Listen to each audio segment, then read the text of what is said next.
ನಮಸ್ಕಾರ ಎಲ್ಲರಿಗೂ. ಇವತ್ತು ಗೌಡ್ರು ಸ್ಪೆಷಲ್ ಮೀನು ಸಾರು ಮಾಡೋಣ.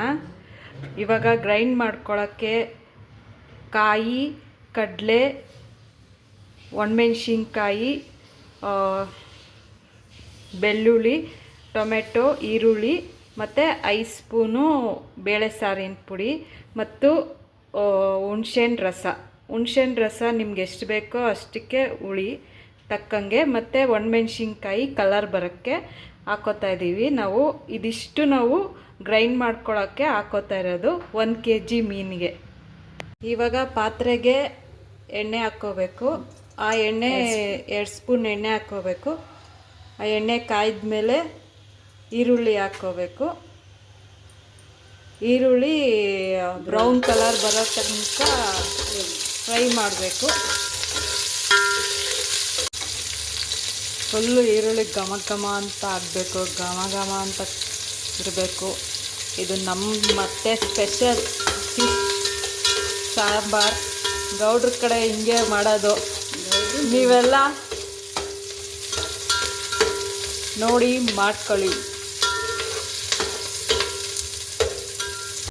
ಇವಾಗ ನೋಡಿ ಬ್ರೌನ್ ಕಲರ್ ಆಗಿದೆ ಈರುಳ್ಳಿ. ಈಗ ನಾವು ರುಬ್ಬಕ್ಕೆ ಏನೇನು ಹೇಳಿದ್ವೋ ಅದು ರುಬ್ಬಿ ಈಗ ಅದಕ್ಕೆ ರೆಡಿಯಾಗಿದೆ. ಅದಕ್ಕೆ ಹಾಕ್ತಾ ಇದ್ದೀವಿ. ಅದಕ್ಕೆ ನಮಗೆ ಎಷ್ಟು ಬೇಕೋ ಹುಳಿ ಹಾಕ್ಕೊಂಡು ಉಪ್ಪು ಹಾಕ್ಕೊಂಡು ಚೆನ್ನಾಗಿ ಕುದಿಯೋಕ್ಕೆ ಇಡಬೇಕು.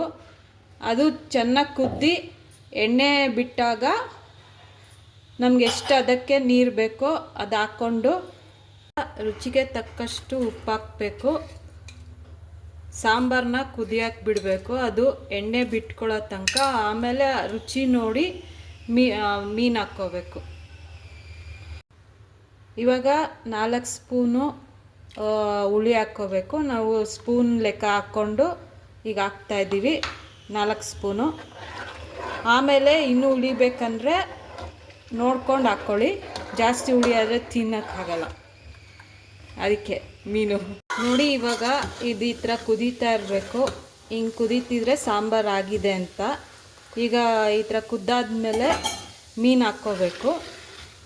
ಮೀನು ಹಾಕ್ಕೊಂಡು ಒಂದು ಕುದಿ ಆಗಿದ ತಕ್ಷಣ ಆಫ್ ಮಾಡಿದ್ರೆ ಮೀನು ಸಾರು ರೆಡಿ ಇರುತ್ತೆ. ಬಿಸಿ ಅನ್ನಕ್ಕೆ ಬಿಸಿ ಸಾರು ಹಾಕ್ಕೊಂಡು ತಿಂದರೆ ಸೂಪರಾಗಿರುತ್ತೆ. ಇದಕ್ಕೆ ಗೌಡ್ರ ಕಡೆ ಮುದ್ದೆನೂ ಜೊತೆ ತಿಂತಾರೆ ನೋಡಿ. ಈಗ ಮೀನು ಹಾಕಿದ್ದೀವಿ. ಮೀನು ಹಾಕಿದ್ಮೇಲೆ ಈ ಥರ ಬೆಂದೋಗಿರುತ್ತೆ. ಆಫ್ ಮಾಡಬೇಕು ಗ್ಯಾಸ್ನ ನೋಡಿ. ಈಗ ಮುದ್ದೆ ಜೊತೆ ಮೀನು